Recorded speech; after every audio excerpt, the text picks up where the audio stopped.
Ecco, questo è importante, e questo modo di vedere, di conoscere la natura. Allora, questa trasparenza, non occorre che adesso la leggiate, ma vi dico il significato è questo, che partendo dagli anni 70, i primi urti abbiamo cominciato a realizzarli negli anni 60, diciamo 70, questi urti 4 a particelle ad alta energia.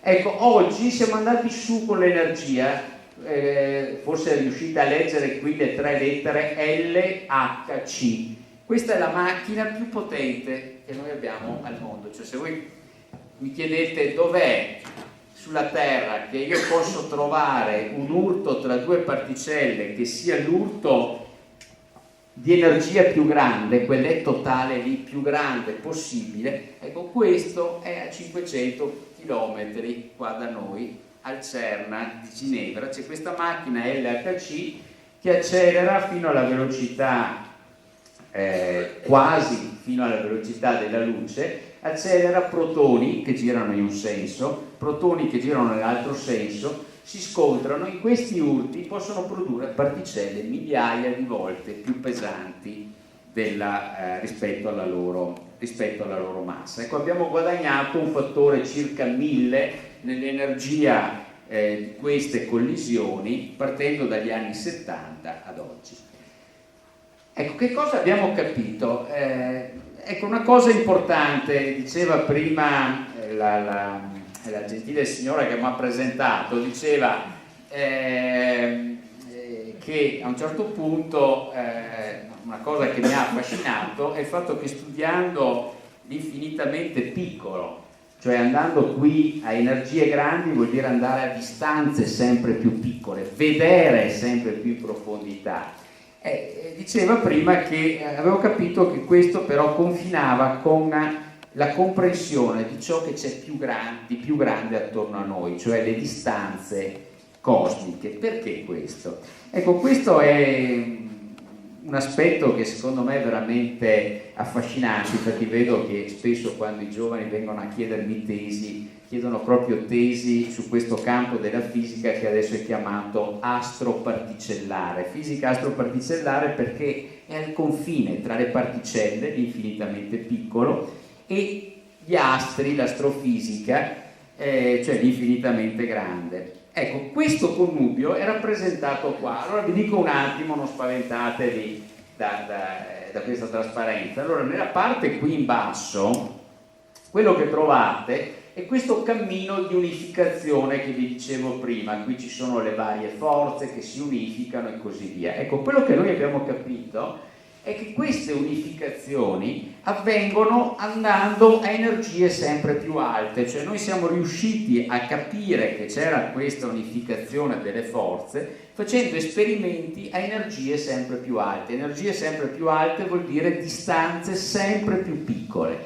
Più andate a studiare il microcosmo, più capite che c'è questa unificazione delle forze fondamentali. Però, diciamo, in corrispondenza con questo, che ha dato luogo al modello standard delle particelle, si era sviluppato nel secolo scorso un modello standard di come l'universo abbia avuto un'evoluzione. E questo modello è chiamato il modello del Big Bang caldo. Allora, Big Bang è questo scoppio, diciamo così, questa singolarità, se volete tecnicamente, ma pensatelo appunto come uno scoppio iniziale, chiamato caldo perché? Perché l'universo parte da condizioni di energia, di temperatura estremamente grandi, addirittura al Big Bang queste tendono ad essere infinite, e man mano nella sua storia si raffredda, va a temperature sempre più basse, energie sempre più basse. Nei primissimi istanti le scale di energia sono molto alte e in questi primi istanti le particelle che costituiscono questo universo baby, qui per primi istanti si intende miliardesimi di secondo, dopo il Big Bang, noi abbiamo queste particelle che interagiscono furiosamente, cioè continuano a sbattere l'una contro l'altra. Perché? Perché questo universo è ad altissima temperatura, è a temperature così alte che non verranno mai più riprodotte poi nella successiva storia dell'universo.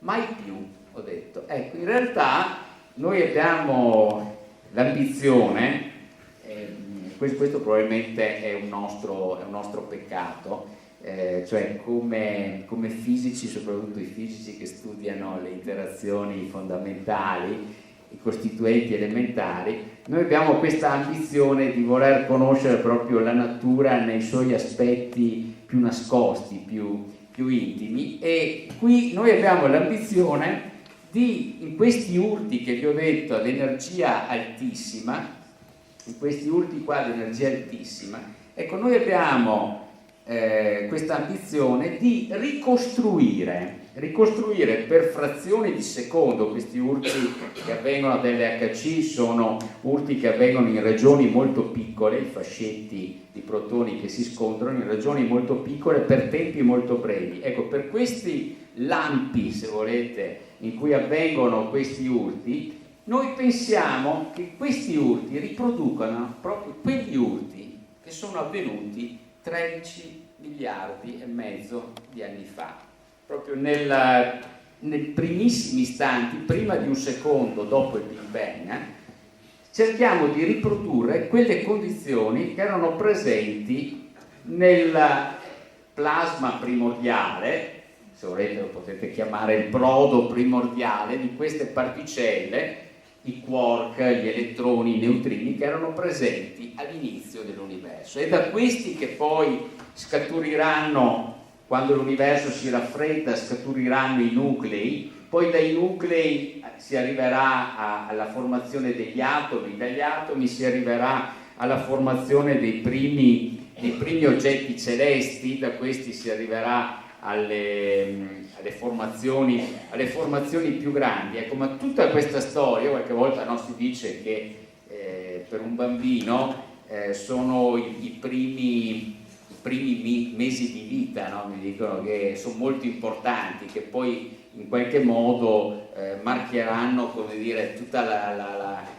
segneranno tutta la storia futura, diciamo, di questo bambino. Ecco, nel caso dell'universo c'è un bellissimo libro, fra l'altro io ve lo consiglio molto, c'è un bellissimo libro del premio Nobel Steven Weinberg, fra l'altro è venuto anche qui a Padova, ha ricevuto le chiavi della città. Ecco, questo Steven Weinberg ha scritto un libro, I primi 3 minuti si intitola. Ecco, perché? Perché sono i 3 minuti che hanno deciso, diciamo, la storia dell'universo. Cioè, noi stasera ci troviamo qua, parliamo di queste cose, ma diciamo il fatto che noi siamo qua e possiamo parlarne e possiamo discuterne è tutto legato a quello che è successo in questi primissimi istanti. È stato lì che i nuclei, anche gli atomi di cui siamo fatti noi, diciamo, la loro storia ci riporta proprio a queste frazioni di secondo dopo il Big Bang. E naturalmente uno dice, beh, ma io vorrei sapere com'era l'universo in quegli istanti. Ecco, è l'unico modo per saperlo, in qualche modo, di cercare di ricostruirlo. È chiaro che noi non possiamo costruirci un universo con il suo Big Bang, ma quello che possiamo fare è di cercare di ricostruire dei pezzettini di questo Big Bang, di com'era l'universo 13 e passa miliardi di anni fa. Ecco, in questi urti che avvengono in queste macchine acceleratrici, noi cerchiamo appunto di ritrovare le condizioni che c'erano nel primo universo. Questo primo universo ha dato poi origine alle strutture che voi vedete più grandi esistenti nel cosmo, quindi le galassie, gli ammassi, i superammassi e così via. Ecco che allora lo studio dell'infinitamente piccolo, questo studio dei costituenti elementari, delle forze elementari, ci riporta all'infinitamente grande, all'universo che ci circonda, di cui noi cerchiamo di ricostruire proprio i primissimi vagiti, diciamo, quei primissimi istanti. In particolare noi siamo interessati prima di un secondo dal momento del Big Bang, che sono istanti veramente cruciali per la formazione della materia così come la vediamo oggi. Ecco, allora grazie a questi studi la domanda è: che cosa c'era qua all'inizio, in questo brodo primordiale che vi ho detto? Quali erano le particelle elementari, gli atomi di Democrito, se volete, dei giorni? Se adesso Democrito entrasse in questa sala e dice: beh, guardate, sono passati 25 secoli, io vi ho detto che ci sono questi atomi che vagano, si incontrano e danno origine a tutta la materia. Beh, voi che avete fatto tanti studi, mi dite allora cosa sono questi miei atomi? Voilà, ecco, caro Democrito, questa è la risposta. Secondo noi questi sono i tuoi atomi, quelli a cui tu pensavi a quel tempo, cioè questi, vedete, questi 12 mattoncini. Cioè è incredibile, cioè tutta la varietà della materia che ci circonda è riportata a 12 mattoni fondamentali. Queste sono le 12 particelle elementari che costituiscono la materia, che secondo questa teoria sono proprio quelle particelle che si urtavano, interagivano tra di loro alle temperature altissime dell'universo, prima appunto di un secondo dopo che c'era stato il momento iniziale del Big Bang. Chi sono questi 12 oggetti? Questi 12 oggetti fondamentali si dividono, vedete, in due categorie. La parte viola sono i quarks. I quarks sono gli oggetti che sentono quella colla nucleare che vi ho detto prima, interazione nucleare forte. I quarks, questo è avvenuto prima di 1 miliardesimo di secondo dopo il Big Bang. I quarks si mettono insieme e costituiscono i protoni e i neutroni. Da quel momento in poi, per tutta la storia dell'universo, non ci sarà mai un quark libero, isolato.